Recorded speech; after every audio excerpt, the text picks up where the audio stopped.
आप सबका शुक्रिया। आप हमारी रिक्वेस्ट पे आज इस ख़राब मौसम में भी हमारी प्रेस कॉन्फ्रेंस कवर करने के लिए आए। असल में आज थोड़ा पॉलिटिकल से हट के इशू है। जो हमारा डिस्ट्रिक्ट है रामबन, वहाँ पे एक पूरा इलाका प्रनोद थलवा का इलाका है, क्योंकि आप लोग वहाँ कवर करने नहीं जाते हैं। कुछ जम्मू से प्रेस वाले वहाँ पहुँचे हैं। तो प्रनोद थलवा का इलाका है, 1 किलोमीटर सुकेर में वो ज़मीन में धंस गया। पूरा ज़मीन में धंसने की वजह से वो पूरा ही एरिया जो है ख़त्म हो गया। वहाँ 30 मकान जो है ज़मीन में ख़त्म हो गए, मतलब वो ज़मीन ही नीचे उतर गई। तो 30 मकान जो है पूरे डैमेज हैं। उन 30 मकानों में जितनी फैमिलियाँ रह रही थी उनको एडमिनिस्ट्रेशन ने शिफ्ट किया हुआ है वहाँ के लोकल पंचायत घर में। आप खुद ही समझिए कि एक लोकल पंचायत घर में शिफ्ट करने में 30 फैमिलियाँ कैसे वहाँ रहेंगी। तो हम तो डिस्ट्रिक्ट एडमिनिस्ट्रेशन और स्टेट एडमिनिस्ट्रेशन से गुजारिश करते हैं, एक तो डिज़ास्टर मैनेजमेंट में आपको इनके लिए फंड्स आते हैं, तो आप उस फंड्स को यूज़ कीजिएगा। इससे पहले भी संगलदान में ऐसा ही सानिया हुआ, लेकिन सरकार ने कुछ नहीं किया। खाली वो कपड़े के 4 टेंट और 4 बर्तन देते हैं, बाद में कोई पूछता नहीं है। मेरी गुजारिश है, जो डिस्ट्रिक्ट एडमिनिस्ट्रेशन रामबन है, एक्चुअली डीसी कल से वहाँ है, जब गए भी, कल भी डिप्टी कमिश्नर वहाँ गए थे, आज भी मुझे रिपोर्ट आई है इस बारिश में वो वहाँ गए हैं।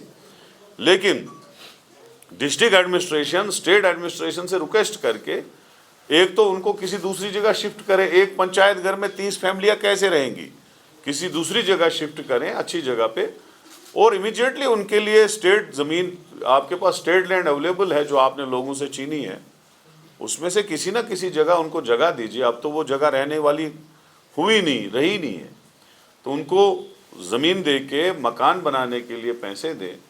और वहाँ रोड जो है वो 700-800 मीटर बिल्कुल दब गया है। गूल संगलदान का एरिया जो है बहुत बड़ा है, सब डिवीज़न गूल संगलदान है जिसमें 3 ब्लॉक हैं। वो एरिया भी परेशान है, वहाँ भी अब गाड़ी नहीं चल रही है, ना गाड़ी जा रही है, ट्रांसपोर्ट, वहाँ का रोड पूरा बंद पड़ा है, सप्लाई बंद पड़ी है। तो मेरी गुजारिश है सरकार से, एलजी एडमिनिस्ट्रेशन से, डिस्ट्रिक्ट एडमिनिस्ट्रेशन से, एक तो इमीडिएटली वो रोड रेस्टोर किया जाए। जो 30 फैमिलियाँ आपने पंचायत घर में रखी हैं उनको किसी अच्छी जगह शिफ्ट करो, ताकि उनको 2-2, 4-4 कमरे मिले रहने के लिए, और इमीडिएटली उनकी ज़मीन का अरेंज किया जाए, उनकी रिहेबिलिटेशन का अरेंज किया जाए। आपका जो कपड़े का टेंट होता है उससे कुछ नहीं बनता है, आप जो बर्तन 4 देते हो उससे कुछ नहीं बनता है, आप जो काला कमल देते हो उससे कुछ नहीं बनता है। एक आदमी का करोड़ों का घर खत्म हो जाता है और आप 4 चीज़ें हाथ में थमा के ख़त्म। तो मैं यही कहूँगा कि इमीडिएटली उनकी रिहेबिलिटेशन का जो है सिस्टम वो किया जाए। आज पार्लियामेंट इलेक्शन शुरू नहीं हुआ था, आप मेरी प्रेस कॉन्फ्रेंसेस देखेंगे, मैंने यहाँ श्रीनगर के ऑफिस में भी दी थी, जम्मू में भी दी थी, प्रेस से बात की थी। मैंने कहा था कि इंडिया अलायंस 6 की 6 सीटें जीतेंगी, और जब रिजल्ट निकलेगा, जून में निकलेगा, 2 जून की 4 जून को निकलेगा, उस वक्त आप दोबारा कैमरा लेके आ जाइएगा और हमें मुबारक दे दीजिएगा कि जम्मू की 2 सीटें भी इंडिया अलायंस ने जीती, कांग्रेस ने जीती। कश्मीर की जो 3 है वो भी इंशाल्लाह, क्योंकि यहाँ पर हम एनसी को सपोर्ट करते हैं, नेशनल कॉन्फ्रेंस जीतेगी, और लद्दाख की 1 हम जीतेंगे।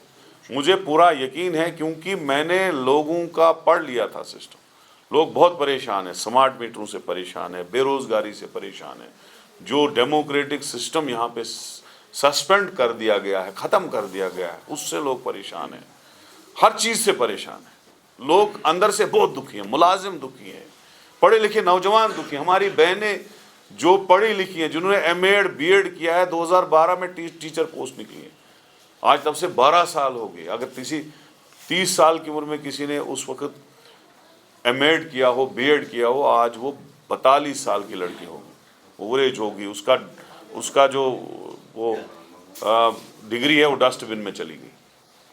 और यहाँ पे जो ये ABCD पार्टियाँ बोल रही है ना, जो कल इन्होंने वहाँ पे भी लिखा है, ABCD पार्टी और बीजेपी ने, कि अनंतनाग का इलेक्शन जो है डेफर करो।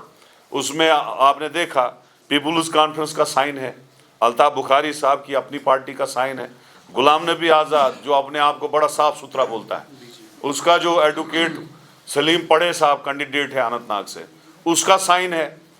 ये सारी बीजेपी के ABCD टीमें हैं, इन्होंने दरखास्त दी है कि वहां पे डेफर किया जाए। तो मैं उसके लिए भी बोल रहा हूं कि क्यों आप डेफर करना चाहते हो?